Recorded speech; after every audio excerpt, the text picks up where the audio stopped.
નમસ્કાર વિદ્યાર્થી મિત્રો, ઈ જ્ઞાન મેન્ટર યુટ્યુબ ચેનલમાં આપનું હાર્દિક સ્વાગત કરું છું. મિત્રો, આજે આપણે ધોરણ 6ના નવા અભ્યાસક્રમ મુજબના યુનિટ 3 સ્ટ્રેન્થ ઓફ નેચરના લિસનિંગ વિભાગની આજે આપણે આ વિડીયોમાં ચર્ચા કરવાના છીએ. મિત્રો, વિડીયો શરૂ કરતા પહેલા જો તમે ચેનલ પર નવા હો તો ચેનલને સબસ્ક્રાઇબ કરજો અને બાજુમાં રહેલ બેલ આઇકનને પ્રેસ કરજો કે જેથી કરીને મારા નવા આવનારા વિડીયોનું નોટિફિકેશન આપના સુધી પહોંચતું રહે. વિદ્યાર્થી મિત્રો, આપને જો વિડીયો ગમે તો વિડીયોને એક લાઇક પણ આપજો કે જેથી કરીને મને આવા જ વિડીયો બનાવવા માટેનું મોટિવેશન મળતું રહે. તો જોઈએ મિત્રો આજનો વિડીયો. અહીંયા વિદ્યાર્થી મિત્રો, લિસનિંગ વિભાગમાં આપણને એક સૂચના આપેલી છે, રિસાઇટ એન્ડ એન્જોય. અહીંયા આપણને મોર્નિંગ સોંગ નામની એક પોએમ આપવામાં આવેલી છે. એને આપણે એનું પઠન કરવાનું છે અને એનો આનંદ લેવાનો છે. When birds get up early in the morning, they always say good morning. જ્યારે પક્ષીઓ સવારમાં જાગે છે ત્યારે હંમેશા તેઓ શુભ સવાર બોલે છે. When birds get up in the morning, this is what they say. એટલે કે જ્યારે પક્ષીઓ સવારમાં જાગે છે તેઓ આવું બોલે છે.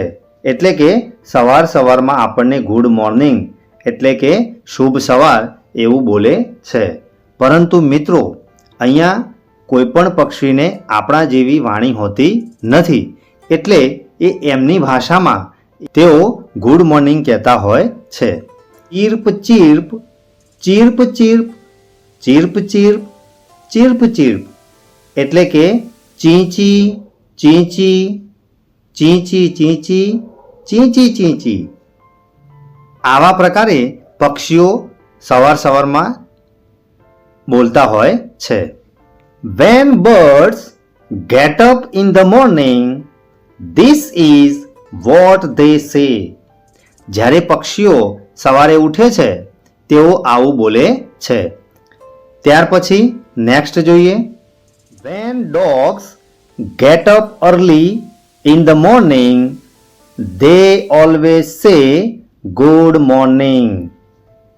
જેવી રીતે પક્ષીઓ સવારમાં જાગે છે અને જેવી રીતે બોલે છે એવી જ રીતે જ્યારે કૂતરા સવારમાં જાગે છે ત્યારે હંમેશા શુભ સવાર બોલે છે. When dogs get up in the morning, this is what they say. જ્યારે કૂતરા સવારમાં જાગે છે ત્યારે આવું બોલે છે. તો મિત્રો, જેમ ચકલીઓ એમની ભાષામાં જેમ ચીચી બોલે છે એવી જ રીતે કૂતરા કેવી રીતે બોલે છે તો અહીંયા આપેલું છે, બાવ વાવ, બાવ વાવ, બાવ વાવ, બાવ વાવ. તો કૂતરાઓ એમની ભાષામાં કેવી રીતે બોલે છે? ભોંભો, ભોં, ભોંભો એવી રીતે એ પોતાની ભાષામાં બોલતા હોય છે. ત્યાર પછી છે, when dogs get up in the morning, this is what they say. અને જ્યારે કૂતરા સવારમાં જાગે છે ત્યારે હંમેશા શુભ સવાર બોલે છે. તો મિત્રો, અહીંયા ચકલી અને કૂતરાની વાત આપવામાં આવેલી છે કે એ કેવી રીતે સવારમાં આપણને શુભ સવાર એટલે કે ગુડ મોર્નિંગ બોલે છે. તો વિદ્યાર્થી મિત્રો, અહીંયા આપણને કૂતરા અને ચકલીના અવાજ આપણને આપવામાં આવેલા છે. એના આધારે આપણે હવે નેક્સ્ટ એક્ટિવિટી જોવાની છે. અહીંયા આપણને સૂચના આપેલી છે, study the example and write new stanzas for the poem. એટલે કે નીચે જે આપણને એક્ઝામ્પલ આપેલું છે એ એક્ઝામ્પલનો આપણે અભ્યાસ કરવાનો છે અને એના આધારે નવા સ્ટાન્જા તમારે લખવાના છે. અહીંયા આપણને એક્ઝામ્પલમાં કેટ્સ અને એનો જે અવાજ છે મ્યાઉ એ અહીંયા આપવામાં આવેલો છે. When cats get up in the morning, they always say good morning. જ્યારે બિલાડીઓ સવારમાં ઉઠે છે ત્યારે તે હંમેશા આપણને શુભ સવાર એવું કહે છે. When cats get up in the morning, this is what they say. અને જ્યારે આ બિલાડીઓ સવારમાં ઉઠે છે ત્યારે કેવા પ્રકારનું બોલે છે? મ્યાઉ મ્યાઉ, મ્યાઉ મ્યાઉ, મ્યાઉ મ્યાઉ, મ્યાઉ મ્યાઉ. તો એ આ પ્રમાણે સવારમાં બોલે છે. When cats get up in the morning, this is what they say. અને જ્યારે આ બિલાડીઓ સવારમાં ઉઠે છે ત્યારે આ પ્રમાણે એ એમની ભાષામાં આપણને શુભ સવાર એવું કહે છે. તો મિત્રો, આ જે આપણને એક્ઝામ્પલ આપેલું છે એ એક્ઝામ્પલના આધારે હવે આપણે નવા સ્ટાન્જા બનાવવાના છે. અહીંયા વિદ્યાર્થી મિત્રો આપણને બે ઉદાહરણ આપેલા છે. એમાં પહેલું છે ડોગ્સ અને એનો અવાજ આવે છે ક્વેક. તો અહીંયા આપણે જોઈએ વેન ખાલી જગ્યા get up in the morning they always say good morning. તો when dogs get up in the morning, they always say good morning. When dogs get up in the morning, this is what they say. Quack, quack, quack, quack, quack, quack. When dogs get up in the morning, this is what they say. ત્યાર પછીનું જે ઉદાહરણ છે એમાં આપેલું છે crow અને એનો અવાજ આવે છે કાવ કાવ. તો એ આપણે જોઈએ. When crow get up in the morning, they always say good morning. જ્યારે કાગડો સવારમાં ઉઠે છે ત્યારે આપણને ગુડ મોર્નિંગ કહે છે. When crows get up in the morning, this is what they say. જ્યારે કાગડાઓ સવારમાં ઉઠે છે ત્યારે આપણને આ રીતે ગુડ મોર્નિંગ કહે છે. કાવ કાવ કાવ, કાવ કાવ કાવ. When crows get up in the morning, this is what they say. એટલે કે જ્યારે આ કાગડાઓ સવારમાં ઉઠે છે ત્યારે આ પ્રમાણે આપણને શુભ સવાર કહે છે. ત્યાર પછીની નેક્સ્ટ એક્ટિવિટી જોઈએ. વિદ્યાર્થી મિત્રો, લિસનિંગ વિભાગમાં આગળ આપણને એક સ્ટોરી આપવામાં આવેલી છે. સૂચના કંઈક આ પ્રમાણે છે: લિસન ટુ ધ સ્ટોરી, એટલે કે વાર્તાને સાંભળો. અને વાર્તાનું નામ છે એવરીવન ઇઝ યુનિક, એટલે કે દરેક વ્યક્તિ વિશિષ્ટ છે. વિદ્યાર્થી મિત્રો, અહીંયા આપણને જે સ્ટોરી આપેલી છે એ સ્ટોરીનું આપણે વાંચન કરીશું અને સાથે સાથે સમજીશું. Once upon a time, there were different animals living in a big forest. એટલે કે એકવાર એક મોટા જંગલમાં વિવિધ પ્રાણીઓ એક સાથે રહેતા હતા. Each animal had its own unique ability. અને દરેક પ્રાણીને પોતાની વિશિષ્ટ ક્ષમતાઓ હતી. Those abilities made them special. તે ક્ષમતાઓ તેમને વિશિષ્ટ બનાવતી હતી. અહીંયા વિદ્યાર્થી મિત્રો બાજુમાં એક સરસ મજાનું પ્રાણીઓનું ચિત્ર આપવામાં આવેલું છે જે તમે જોઈ શકો છો. ત્યાર પછી નેક્સ્ટ જોઈએ. There was a wise old banyan tree. અને જંગલમાં એક સમજદાર પ્રાચીન વડલો હતો. બનિયન ટ્રી એટલે વિદ્યાર્થી મિત્રો શું થશે? વડલાનું ઝાડ. He watched over the forest and appreciated the uniqueness of every animal. તે જંગલનું ધ્યાન રાખતો હતો અને દરેક પ્રાણીની વિશિષ્ટતાની કદર કરતો હતો. અહીંયા એક સરસ મજાનું આપણને વડલાનું ઝાડ આપવામાં આવેલું છે. વિદ્યાર્થી મિત્રો, આપ સૌએ વડલાને જોયો હશે અને ક્યારેક જે વડલાની જે વડવાઈઓ છે એને પકડીને તમે પણ ઝૂલ્યા પણ હશો. ત્યાર પછી નેક્સ્ટ જોઈએ. વન ડે, એક દિવસ, the animals started comparing themselves to one another. એટલે કે એક દિવસે પ્રાણીઓ પોતાને એકબીજા સાથે સરખાવવા લાગ્યા. They wished they had others' ability too. તેઓ ઈચ્છતા હતા કે તેમનામાં બીજા જેવી ક્ષમતાઓ પણ હોય. The wise old banyan tree called all the animals together and shared a valuable lesson. સમજદાર પ્રાચીન વડલાએ બધા જ પ્રાણીઓને એકઠા કર્યા અને તેમને એક અમૂલ્ય શીખ આપી. અહીંયા વિદ્યાર્થી મિત્રો, કેટલાક જે પ્રાણીઓ હતા એ પ્રાણીઓ એવી ઈચ્છા રાખતા હતા કે બીજામાં જે એબિલિટી એટલે કે બીજામાં જે ક્ષમતાઓ છે એ બધી જ ક્ષમતાઓ એમનામાં આવી જાય અથવા તો એમનામાં હોવી જોઈએ. He explained that each animal was unique and had something special to offer. તેણે સમજાવ્યું, શું સમજાવ્યું? કે દરેક પ્રાણી અનન્ય હોય છે એટલે કે વિશિષ્ટ હોય છે અને કંઈક વિશેષ આપવાનું હોય છે. એટલે કે આપણે બીજા પાસેથી કંઈ લેવાનું હોતું નથી, પણ આપણે બીજાને કંઈક આપવાનું હોય છે.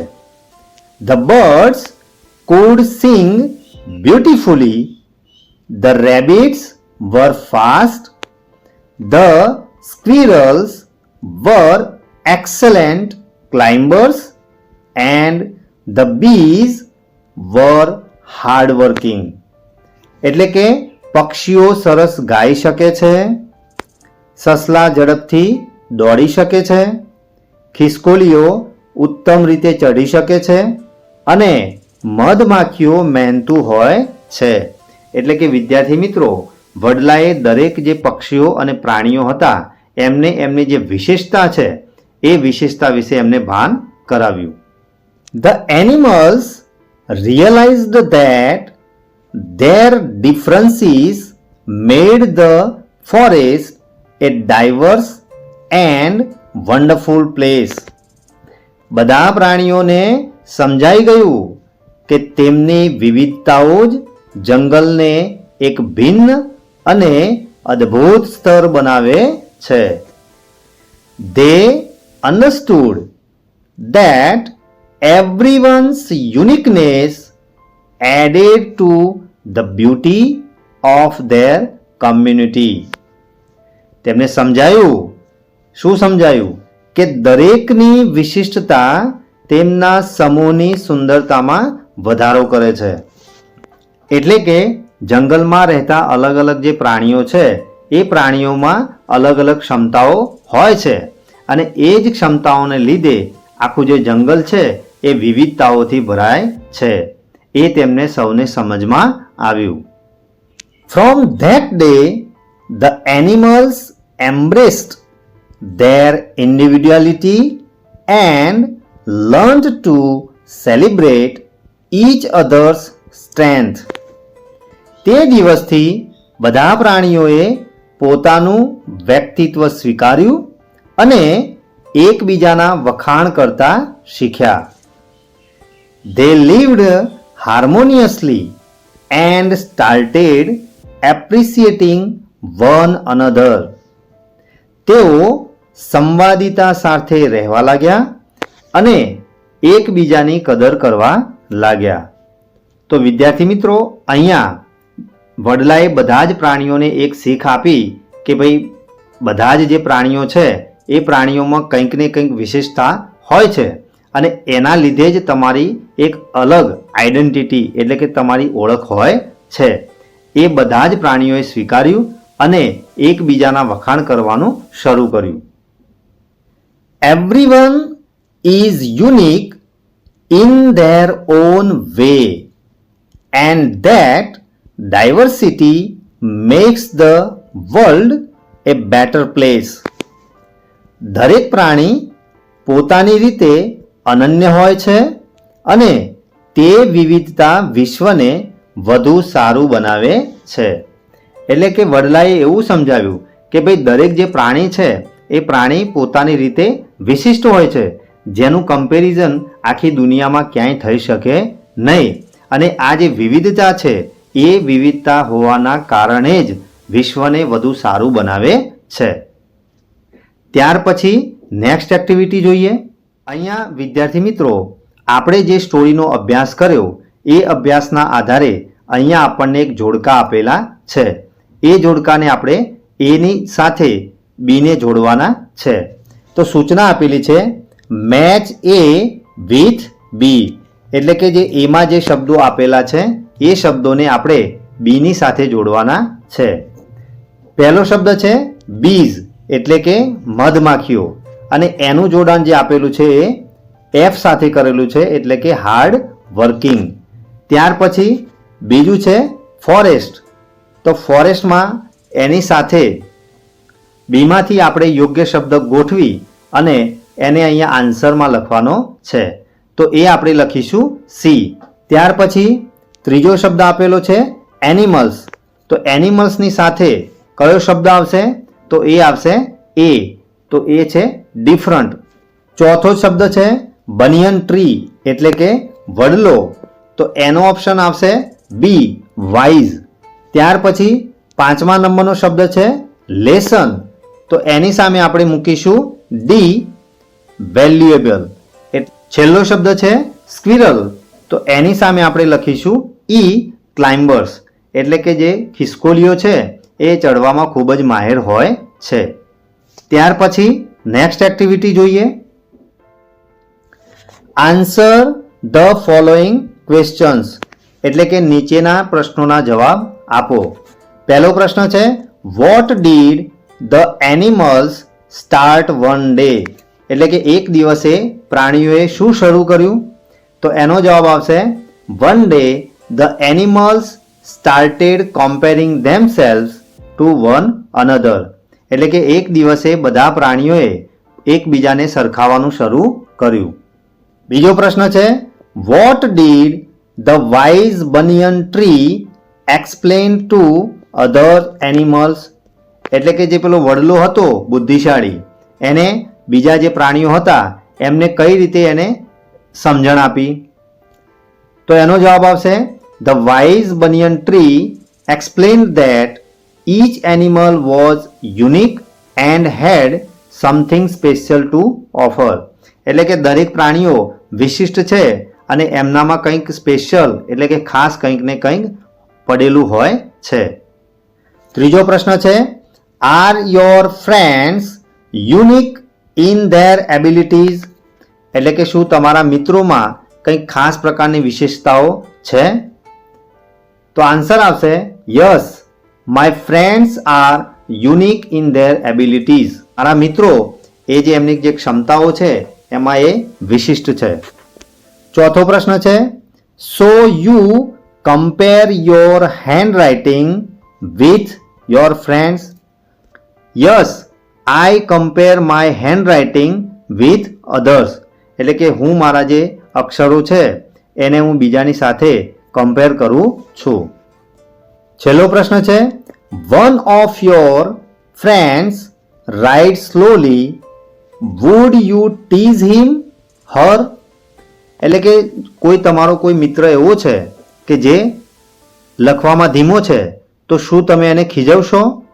નો, આઈ વુડ નોટ ટીઝ હિમ ઓર હર, હું ક્યારે તેને ખીજવીશ નહીં. ત્યાર પછીની નેક્સ્ટ એક્ટિવિટી જોઈએ.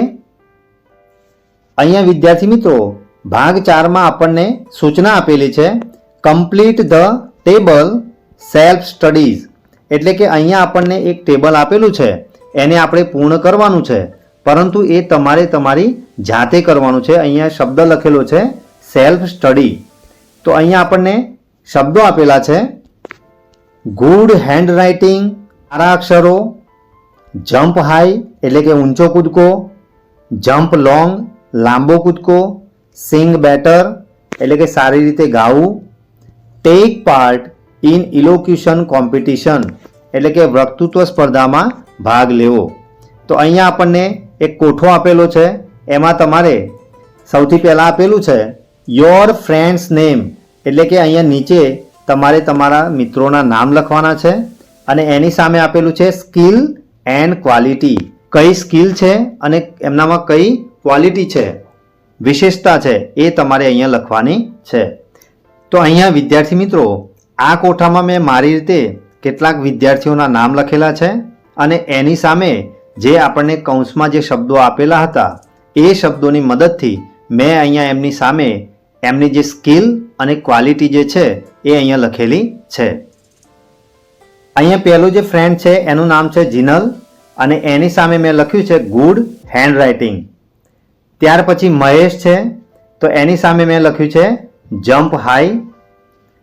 કૌશિક, તો એની સામે મેં લખ્યું છે જમ્પ લોંગ. 4 નંબર પર છે નેહલ, તો એની સામે મેં લખ્યું છે સિંગ બેટર.